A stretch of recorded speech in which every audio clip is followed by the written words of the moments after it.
ఒకే Telugu view పాయింట్కి తిరిగి స్వాగతం.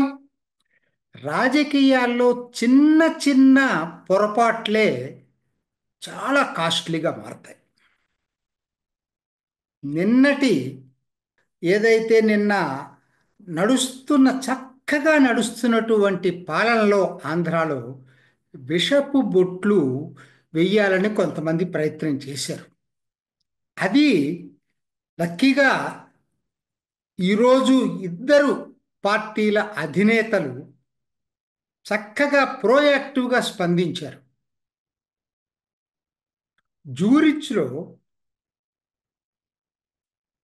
గ్లోబల్ తెలుగు మీట్లో టీజీ భారత్ మినిస్టర్ మాట్లాడినటువంటి దాన్ని చంద్రబాబు తర్వాత పక్కకు పిలిచి మందలించటమే కాకుండా ఇంకెప్పుడు కూడా ఇటువంటి పని చేయొద్దు, నువ్వు వచ్చిన పనేంటి, జరుగుతున్నదేంటి, ఉప ముఖ్యమంత్రి లోకేష్ కావాలని మాట్లాడటం ఏంటి, మనం పెట్టుబడులు ఆకర్షించడానికి వచ్చాము ఇక్కడికని చెప్పి చీవాట్లు పెట్టినట్టుగా తెలిసింది. కరెక్ట్గా ఇది ఇంకొంచెం ముందు చేసుంటే బాగుండేది. కడపలో జరిగిన మీటింగ్లోనే చేసుంటే ఇంకా బాగుండేది నా దృష్టిలో. ఏదైనా సరే మొత్తం మీద సోషల్ మీడియాలో వస్తున్నటువంటి దీన్ని చూసి రియాక్ట్ అయినట్టుగా నాకు అనిపించింది. అదే సమయంలో పవన్ కళ్యాణ్ కూడా తన జన సైనికులకు ఒక గ్యాగ్ ఆర్డర్ ఇచ్చినట్టుగా ఉంది. ఉప ముఖ్యమంత్రి అంశంపై ఎవ్వరూ కూడా ప్రతిస్పందించొద్దని చెప్పి గ్యాగ్ ఆర్డర్ ఇవ్వటం జరిగింది. ఈ రెండూ కూడా అర్థమైంది ఏంటంటే దీనివల్ల మనం చాలా నష్టపోతున్నాం. ఒక్క చిన్న 2 రోజుల్లోనే ఎంతో నష్టం జరిగింది. అపార్థం రావడానికి ఎంతసేపు అండి? కన్స్ట్రక్షన్ మొత్తం కలిపి కలవటానికి చాలా టైం పడుతుంది. విడిపోవటానికి ఒక్క ఒక చిన్న ఇది చాలు, సంఘటన చాలు. ఎవరంటే ఆ మహాసేన రాజేష్కి ఏం బాధ్యత ఉంది అసలు? రెచ్చగొట్టే ఆ, ప్రసంగాలు చేయటం తప్పితే. అట్లని వేమూరు రాధాకృష్ణకి ఏమైందో తెలియదు. ఆయన టోటల్గా ఇప్పుడు డిఫరెంట్ దీంట్లోకి వెళ్ళిపోయాడు. ఏందో మరి చంద్రబాబు నాయుడు ఇంపార్టెన్స్ ఇవ్వలేదైనా, లేకపోతే లాబీ తరఫున ఆయన ఫేస్ వాల్యూ కింద ఆయన మాట్లాడుతున్నాడా, ఆయన అడ్డం పెట్టుకొని లాబీ మొత్తం తెలియదు. కానీ ఇటువంటి వాళ్ళు ఇవాళ ఇంత చక్కగా నడుస్తున్న పాలనలో ఇటువంటి విషపు బొట్లు వేయాలని ప్రయత్నం చేయటం మాత్రం హర్షించదగిన పరిణామం కాదు.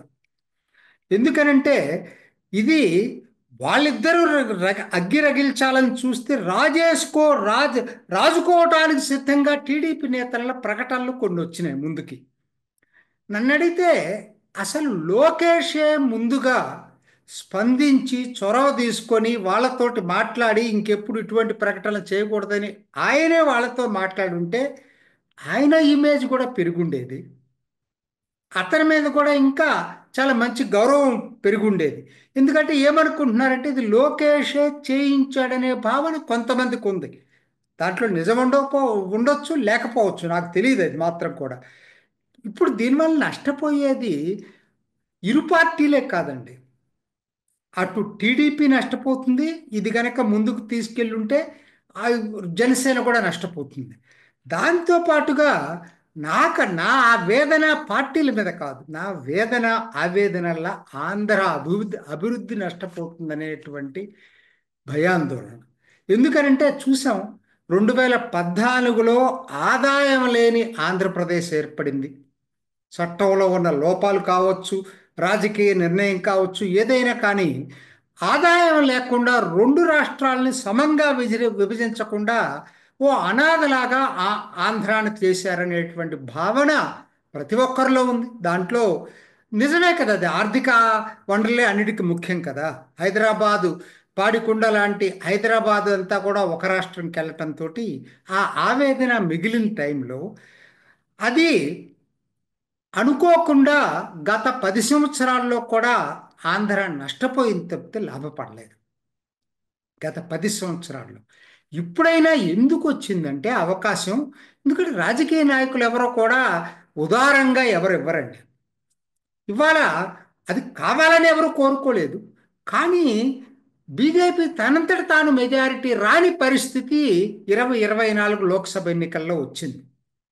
అదే ఇవాళ ఆంధ్రాకి కలిసి వచ్చిన అదృష్టమైంది. అది ఎవరు కోరుకోలేదు, జరిగింది అది. కానీ అది అనుకోకుండా ఆంధ్రాకి కలిసి వచ్చిన అదృష్టం అయింది.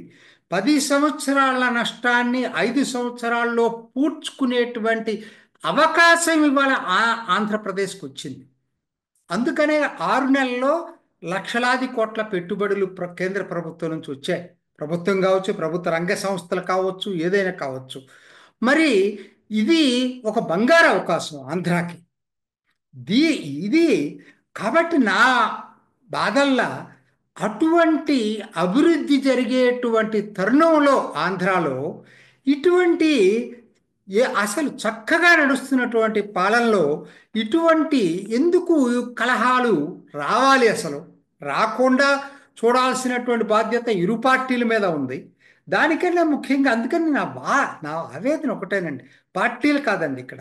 ఆంధ్ర ఆంధ్రాలో 10 సంవత్సరాలు పోగొట్టుకున్నటువంటి విభజన తర్వాత జరిగినటువంటి నష్టాన్ని పూడ్చుకునేటువంటి అవకాశం ఈ 5 సంవత్సరాల్లో వచ్చిన దాన్ని ఎవరు జారవిడుచుకోవద్దు అనేది నా పాయింట్. అది అది అందుకే తెలుగులో సామెత ఉంది కదా, కలిసి ఉంటే కలదు సుఖం, ఐకమత్యమే బలం. ఎవరని చెప్పాల్సిన పని లేదు, ప్రతి వాళ్ళకి తెలిసిందే ఇది. మరి ఇప్పటికైనా సరే ఒక విధంగా, ఎందుకంటే నాకేమనిపిస్తుందంటే చంద్రబాబు నాయుడు పవన్ కళ్యాణ్ల మధ్య పూర్తి అవగాహన సఖ్యత ఉన్నంతకాలం ఇటువంటి ఏమీ చేయలేవు. ఖచ్చితంగా కూటమి ప్రభుత్వం మరింత బలంగా పాలనలో ముందుకెళ్తుందనేటువంటి నమ్మకం నాకుంది. వెళ్ళాలి కూడా. అది ఆ పార్టీల కోసం కాదు, ముఖ్యంగా ఆంధ్ర కోసం. దాన్ని మనం మర్చిపోవద్దు. రాజకీయాలు పక్కన పెట్టండి. ఇవాళ వచ్చిన బంగారు అవకాశం ఈ 5 సంవత్సరాల్లో ఆంధ్రాకి వచ్చినటువంటి కలిసి వచ్చిన అదృష్టం. ఎందుకంటే ఆంధ్ర ఎంపీలే ఇవాళ కేంద్ర ప్రభుత్వంలో కీలక పాత్ర పోషించాల్సిన పరిస్థితి రావటం అనేది ఆంధ్రాకి కలిసి వచ్చిన అదృష్టం. అది మనం మర్చిపోవద్దు. దాన్ని ఉపయోగించుకోండి. పార్టీలకు అతీతంగా, రాజకీయాలకు అతీతంగా అందరూ కలిసి పోయిన నష్టాన్ని పూడ్చుకునే అవకాశం వచ్చిన దాన్ని సద్వినియోగం చేసుకోండి. సద్వినియోగం చేసుకుంటారని చెప్పి ఇది ఆంధ్రులందరి బలమైనటువంటి కోరిక. ఇది ఈనాటి ఓకే తెలుగు వ్యూ పాయింట్. మరొక ఎపిసోడ్లో మళ్ళీ కలుసుకుందాం. నమస్తే. చూసారు కదండి, మరి ఈ వీడియో కనుక మీకు నచ్చినట్లయితే ఒక లైక్ కొట్టేసి మీ అభిప్రాయాన్ని కూడా కామెంట్ బాక్స్లో తెలియజేస్తూ ఇలాంటి ఇంట్రెస్టింగ్ అప్డేట్స్ కోసం మా ఛానల్ని సబ్స్క్రైబ్ చేసుకోండి.